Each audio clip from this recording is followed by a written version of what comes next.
Le langage de l'amour, connaître le sien et celui de l'autre pour mieux réussir sa vie sentimentale.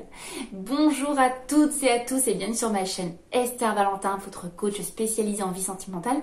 Et aujourd'hui, je vais vous parler d'un thème qui me semble essentiel. Que peu importe votre situation amoureuse actuelle, que vous soyez célibataire, que vous soyez en couple, que vous soyez dans un début de relation, que vous soyez en phase de séduction peut-être avec un homme ou une femme, c'est un conseil qui vous sera toujours précieux et utile au cours de votre vie amoureuse. Donc on va voir ensemble quels sont les 5 langages de l'amour. Je vais vous faire un petit récap très rapide, mais je vais pousser un petit peu plus ce sujet pour vous faire comprendre à quel point c'est essentiel. Sachez qu'on a tous un langage prédominant de l'amour, voire deux. Sur les 5, on peut même toucher un petit peu à tous, mais on en a quand même un qui nous parle plus. Vous allez comprendre. Il est important de déterminer quel est son langage de l'amour à soi pour savoir comment on aime être aimé. Tout simplement pour mieux se comprendre. Mais aussi savoir déterminer quel est le langage de l'amour de l'autre pour mieux le comprendre lui ou elle.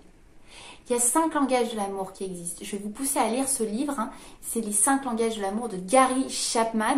Vraiment, il est très puissant. C'est génialissime. Ça vous donnera les détails sur ces 5 langages. Ça vous donne aussi les sous-titres parce que dans 5 langages, il y a encore une autre manière de les effectuer. Vous allez comprendre un peu plus. Je vous fais un petit récap rapide. Dans les 5 langages de l'amour, on retrouve la parole valorisante, le toucher. On retrouve aussi les cadeaux, les services rendus et les moments de qualité.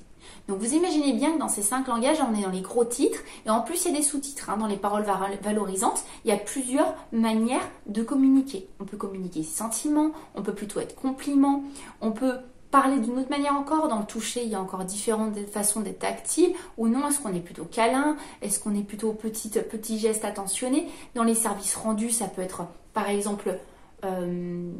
désolé pour le cliché, mais un homme qui va entretenir votre voiture sans que vous le demandiez, ou ça peut être aussi un homme qui fait la vaisselle ou qui vous fait à manger, homme ou femme, ça peut aller dans les deux sens, je ne suis pas du tout pour la séparation des genres, loin de là, et donc vraiment vous avez toutes ces démonstrations d'amour qui font vraiment partie du langage propre à chacun. Je voulais vraiment vous dire qu'il était très très rare, ça arrive, mais c'est très rarement le cas, qu'on ait le même langage que la personne qu'on a en face, que son partenaire amoureux. Donc le même langage que l'autre. Et si c'est le cas, pour le gros titre en tout cas, si c'est les paroles pour vous deux, c'est peut-être pas le cas pour les sous-titres en tout cas. C'est-à-dire que c'est peut-être les paroles, mais est-ce qu'il y en a un qui a une manière de s'exprimer comme ça et l'autre d'une autre façon, d'un autre sous-titre?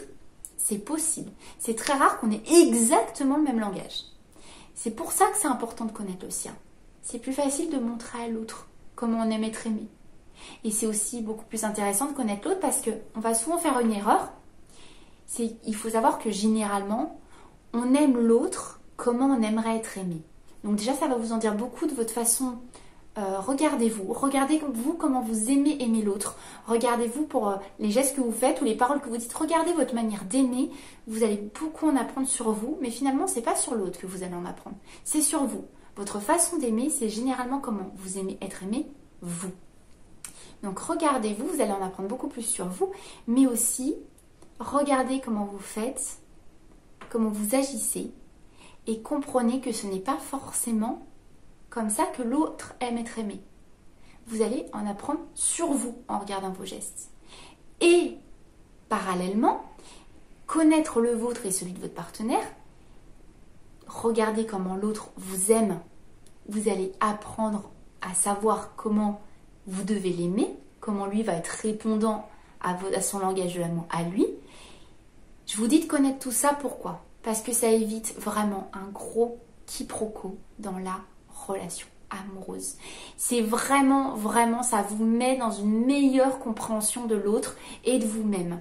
Je vous dis ça parce que si vous commencez à regarder ce que l'autre fait pour vous, la manière dont il vous aime, plutôt que de regarder ce qu'il ne fait pas, et donc que vous interprétez parfois comme un manque d'investissement, et bien là, vous ouvrez une possibilité de compréhension dans votre relation qui est géniale. Je vais vous montrer un exemple. Si vous êtes, par exemple, une personne qui adore dire son amour par les mots, en tout cas qui a besoin de recevoir des mots, des paroles valorisantes, des je t'aime, tu es magnifique, etc. Tu es vraiment une personne exceptionnelle dans ma vie. Voilà, les mots. Vous êtes très répondant en mots, vous sentez que c'est quelque chose qui vous enveloppe, qui vous fait du bien, qui vous rassure. Mais l'autre ne vous dit rien. C'est une personne qui ne communique pas son amour par les mots. Si vous vous mettez à regarder que ça, vous allez vous dire, cette personne ne m'aime pas, je ne suis pas rassurée. Là, vous portez votre vision à vous. Si je vous demande de regarder aujourd'hui son langage de l'amour et que vous me dites que tous les jours il vous prend dans ses bras, ou elle vous prend dans ses bras, elle est très câline, ou par exemple, il vous fait plein de services, il est tout le temps en train de faire attention que tout convient autour de vous, que votre voiture elle est toujours réparée, que le frigo est toujours plein, il vous fait des petits plats, mais par contre il dit rien, ou elle dit rien. Vous comprenez alors que la personne ne sait pas qu'elle vous aime pas. Elle vous aime différemment à sa manière. Est-ce que vous comprenez comme on est en train d'éviter le quiproquo? Il y a énormément de relations de couple qui s'effondrent parce qu'on reproche constamment à l'autre qui ne nous aime pas, mais en fait on est juste en train de pas se parler la même langue. Et si je vous disais que, en plus c'est une langue qui est extrêmement accessible. Si par exemple la personne elle aime les services rendus, vous vous rendez compte qu'il vous rend plein de petits services. Jusqu'à aujourd'hui, vous le reprochez son manque d'amour et d'investissement parce que vous ne regardiez qu'avec votre propre regard, mais qu'après cette vidéo, vous allez regarder avec un autre regard votre partenaire. Mais vous allez pouvoir changer les choses. Et vice-versa, vous allez pouvoir lui montrer naturellement comment vous aimez être aimé. Vous n'allez pas le formuler sous forme de reproche. Vous allez pouvoir lui dire, moi j'ai un langage pour me sentir aimé, c'est les mots. Je sais que tu ne les utilises pas beaucoup, mais je vais apprendre à regarder plus tes gestes, vu que c'est comme ça que toi tu m'aimes. Et la personne, naturellement, quand vous allez vous mettre à parler son langage, elle va aussi apprendre à parler de vôtre. C'est un truc de donnant-donnant. La relation, c'est toujours comme ça. Ça se fait à deux. C'est une des plus grosses différences à comprendre et à reconnaître pour mieux se communiquer l'amour qu'on se porte. C'est essentiel, mais ça se fait dès les débuts de relation. Sachez qu'en début de relation, je vais finir avec cette petite conclusion, ce petit point final, ce petit bonus à savoir. En début de relation, on va être un peu plus démonstratif sur tous les langages. Ça va être plus difficile de déterminer le langage principal. Celui-là, il va s'apprendre plus dans le temps. En début de relation, on va plus un petit peu toucher à tous les langages, naturellement avec l'exacerbation, excusez-moi, quand on a les émotions qui sont complètement exacerbées, tout simplement. Et donc là, on va communiquer un peu sur tous les langages. Prenez votre temps et voyez comment doucement les langages, finalement, vous allez voir, ça va faire un peu entonnoir. Au début, on utilise un peu tout sous le coup des émotions et puis après, on va se recentrer sur son langage principal, vous et l'autre. Et là, vous allez pouvoir mieux en apprendre sur votre couple.